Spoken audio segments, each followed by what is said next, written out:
先看一眼木上野狐的那个视频，我看小胡说我啥了，这个毕竟也算是我的好朋友。我看他说啥了？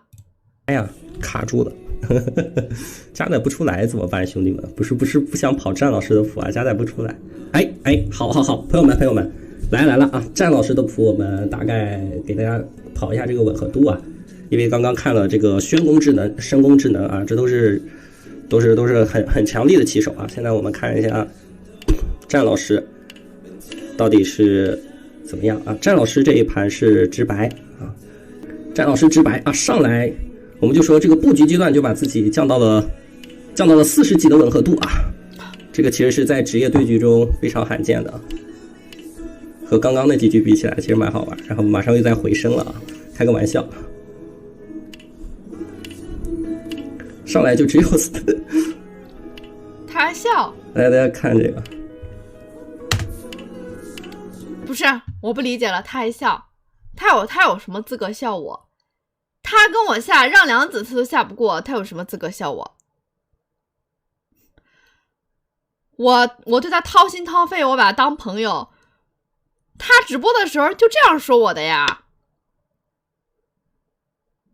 我再看看他后面圆没圆回来啊？你后面圆回来了，我就不跟你计较。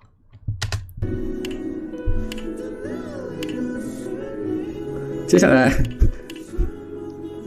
点33，我看啊，点33这步棋掉了20多个点，这个实属罕见啊！大家看看啊，这个刚刚这个李轩豪对战深宫智能那一盘啊，也是同样的啊，43、4手的时候啊，双方是一个89的吻合度。然后一个也是60几的吻合度啊！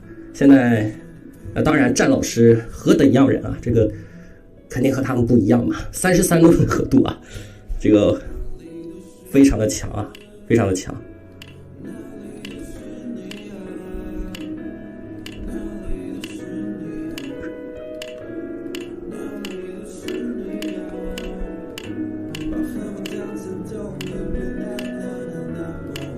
好，这边由于这个一堆爬二路啊，吻合度又提升了一些。好，我们大概看，就是大概跑 H4，最后还是30级啊，张老师。张老师吻合度。不是你老笑啥？木上野狐，你老笑啥？我真的搞不懂。你摆着我的棋你就笑，笑点在哪儿？我想问。我呕心沥血下出了这样一盘棋，你为什么一直笑？我搞不懂你的笑点在哪。我这盘棋可是很认真的下了，笑点在哪？我不理解为什么发笑，何故发笑？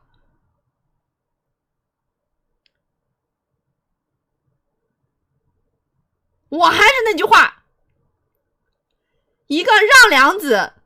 我应该是跟他下过让两子局啊，下过还是没下过？反正分先让先这盘棋他是被我杀的满地找牙，我把他杀的满地找牙，朋友们，他哪儿来的勇气笑我？哪儿来的？我吻合度低怎么了？吻合度低，所以我才拿不了世界冠军呢。这不是很符合我吗？我如果吻合度高了，那还有柯洁什么事儿？还有申真旭什么事儿？那冠军都是我的了，我的后面能是沙发？那全是我的奖杯。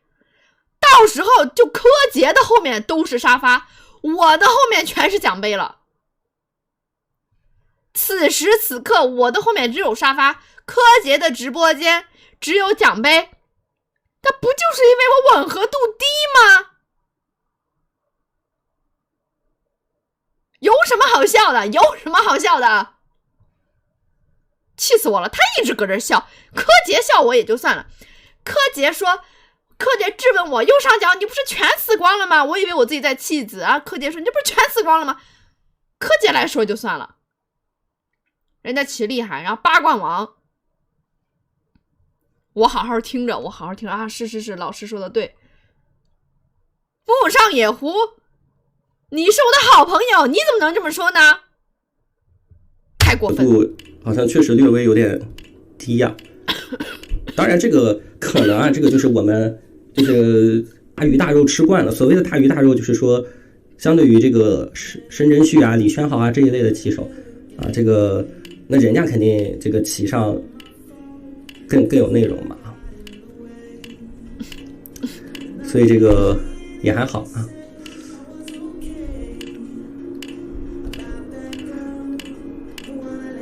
其实这个棋上的内容是这样的，这个棋好像黑棋是很容易下的，因为这个棋 AI 觉得点完3-3就崩了，好像啊，这里盘完2路之后，反正这儿直接全死了，没看错的话，脚上也没啥味道啊，这白棋4口气，黑棋就5口气，反正白棋死的也挺干净的。然后死了之后，觉得黑棋的净领先就是到现在啊108手，黑棋的净领先是22.4，加上贴目的话，就是俗称的盘30啊。盘30的优势，这个其实还是比较巨大的啊。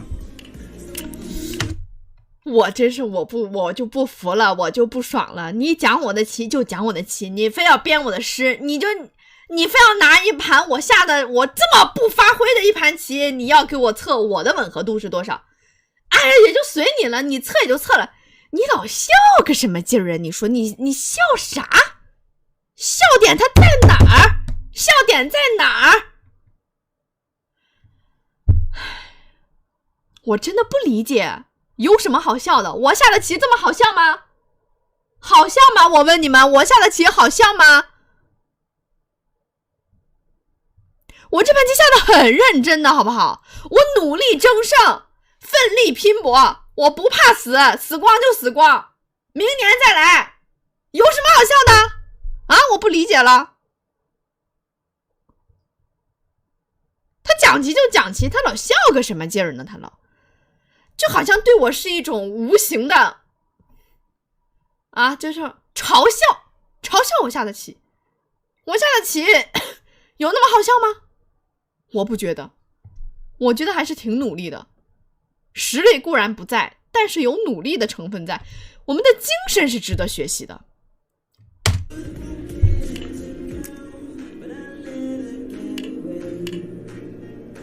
对啊，这个说明什么啊？说明我们战老师才是真正的纯粹的他开始夸我了啊！哎呀，那前面我冤枉他了。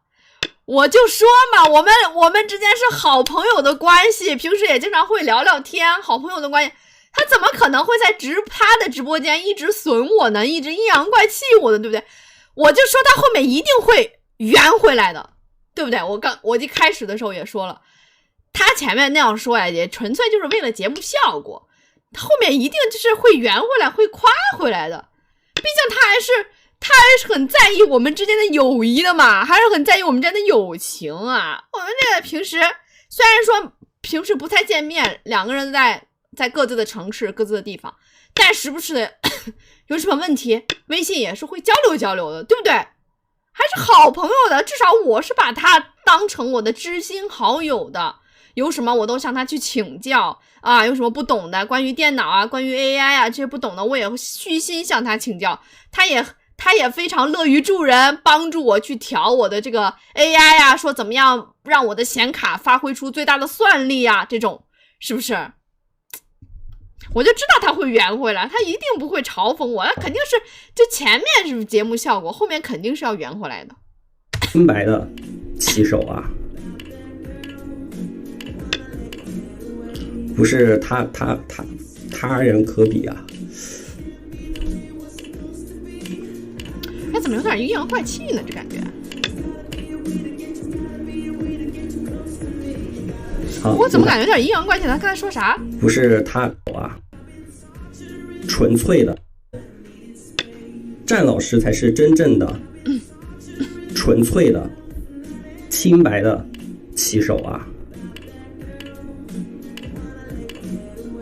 不是他人可比啊。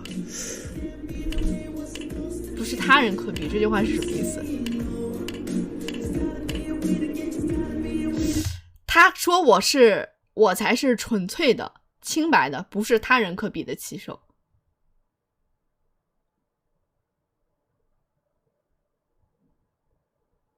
是说我完美的避开了所有的 AI 选点吗？他是这个意思吗？啊，所以他是这个意思是吗？啊？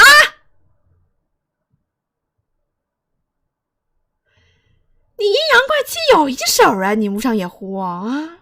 我怎么没看出来？你阴阳怪气功力很强嘛？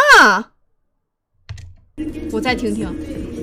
好，这盘跑完了啊，跑完了，大家看一下啊，看一下这个鹰眼，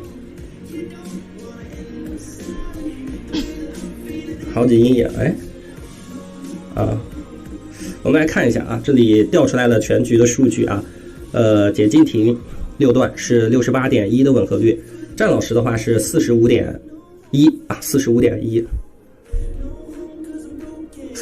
啊，这个可以看到是非常强的清清白白的人类棋手啊，清清白白人类棋手。主播上剑了怎么没看见？我不知道啊。感谢 WDZ888 的舰长啊，不知道。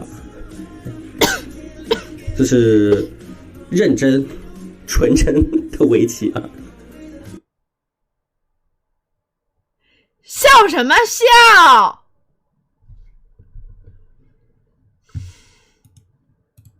木上野狐好笑吗？木上野狐，看我下的棋好笑吗？就这么好笑吗？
无声的抗议。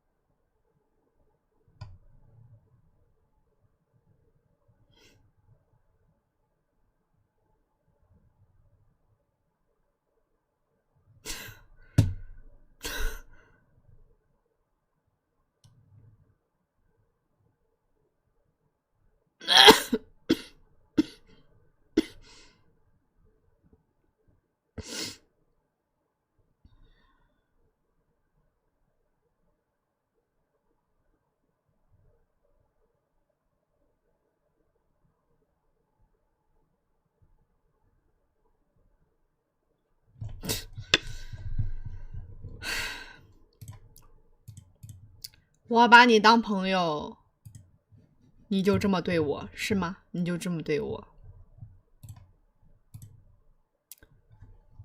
英姐那么多赢的棋为什么不讲？就是这没有什么好笑的，反正英姐在我心中就是最厉害的，我生气了，就是一致向我们的桑妹看齐，嘲讽我的吻合度是不是？行，我就现场给你们溜溜啊，现场给你溜溜。首先，我们先搜柯洁的今天晚上跟我下棋的，等会儿啊，我一定要自证，说我的吻合度是不低的哦。他就专门挑了一盘我发挥特别差的棋。我们先看柯洁的吻合度，一个一个看过来。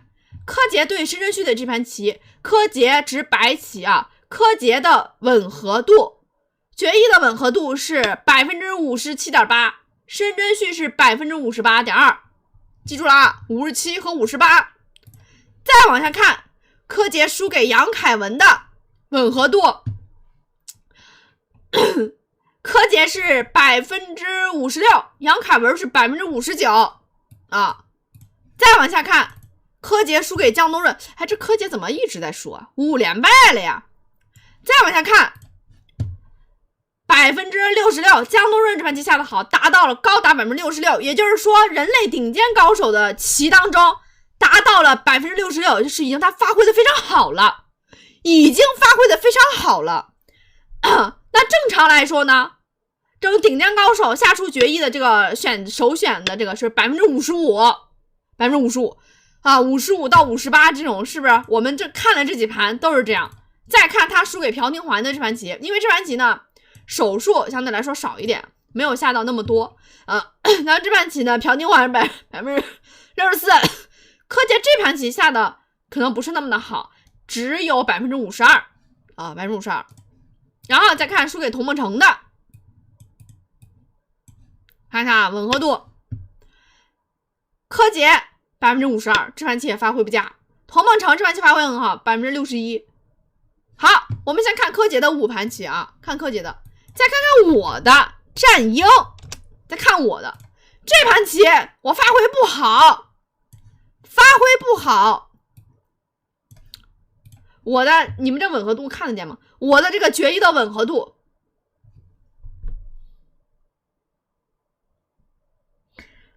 发挥不好，这盘发挥不好，只有 38%。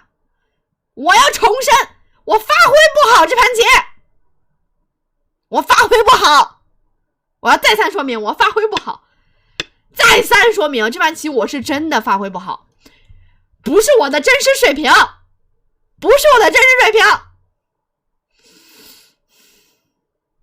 看一盘我发挥好的，我赢的这盘棋啊，看一盘我赢瑞乃伟老师的这盘棋，看这个吻合度，我执黑棋，我达到了惊人的 63%。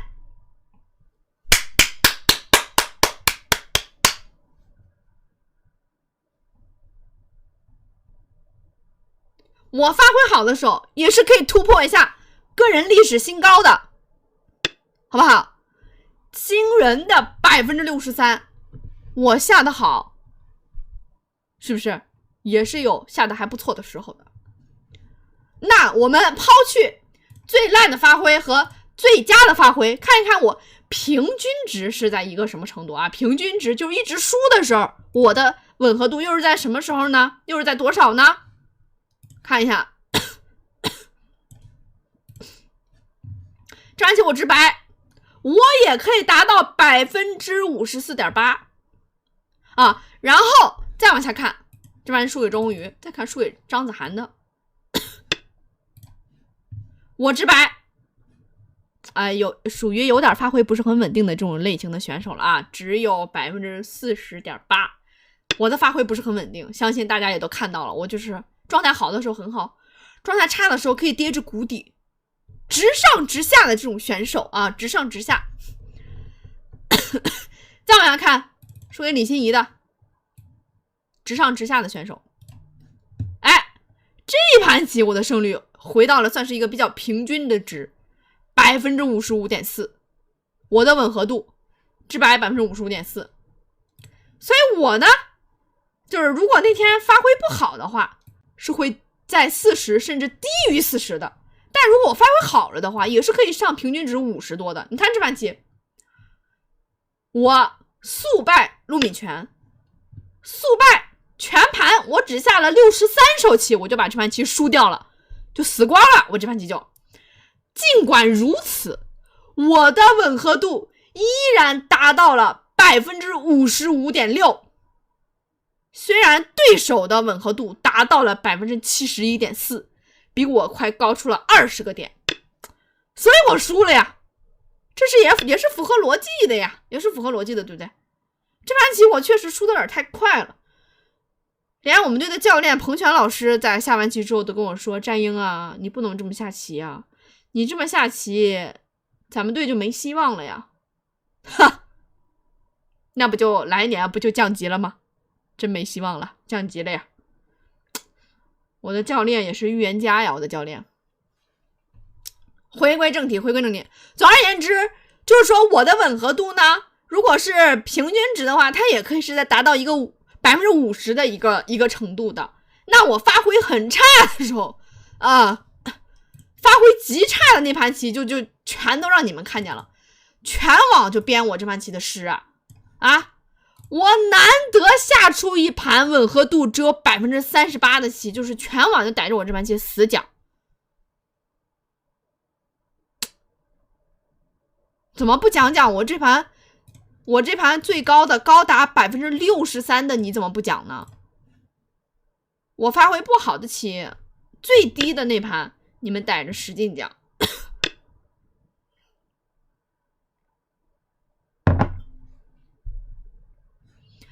我今晚这样给大家一看完，大家应该都知道了吧？我平时的这个吻合度也是在40到50上下的，能下出 38% 的这个吻合度也属实是罕见。就是这盘棋没发挥好，太久没下棋了，太久没下比赛了，说实话啊，真没发挥好，我真没跟你们开玩笑，这盘棋是真没发挥好，但我是真认真下了。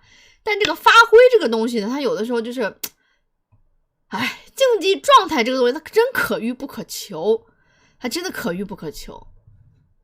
我也想发挥好，那没办法呀，发挥差了。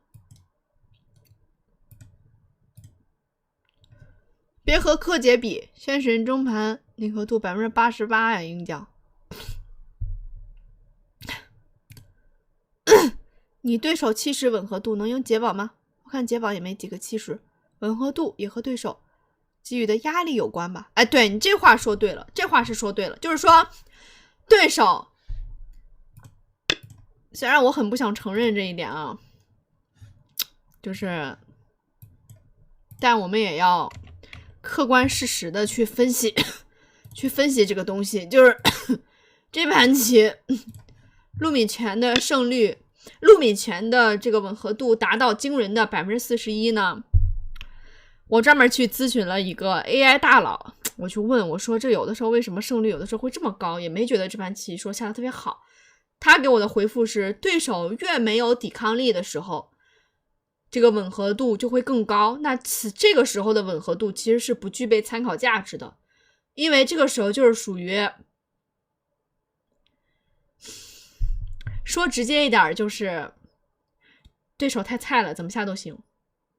所以这个时候你的吻合度就会极高，就走哪儿都行，走哪儿都能赢。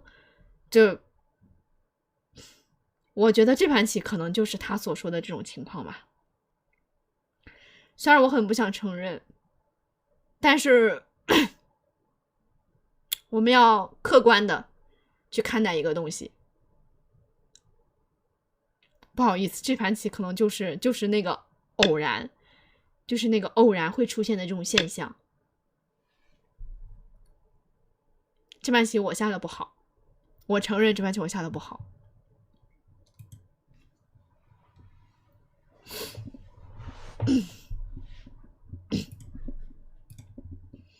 应将喝口水顺顺气儿，键盘高手千万，不过是跳梁小丑嘛。